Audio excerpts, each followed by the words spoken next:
Hello everyone! Bakit mahalaga ang aksyon ng tao, lalo na sa pagdating sa negosyo? Bigyan kita ng idea kung hindi mo ito nakukuha.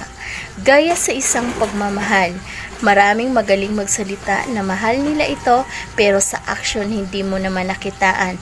Kaya tayong mga babae tumingin tayo sa aksyon ng lalaki kung totoong mahal ba talaga tayo. Doon mo masusukat na mahal ka ba talaga. So sa isang negosyo, sa aksyon ka rin nakabase. Kasi maraming tao ang galing magsalita pero hindi mo sila nakitaan sa aksyon nila. Kaya ang mga successful na tao, doon sila tumitingin sa aksyon mo, sa consistency mo. Dahil yung consistent na ginagawa mo, hindi yan magsinungaling sa'yo kasi dyan nagtitiwala yung tao, dyan nakukuha ang tiwala ng tao dahil sa paulit-ulit mong pagtrabaho. Kaya kung naniniwala ka rin sa negosyong to, ngayon pa lang, join ka na sa amin.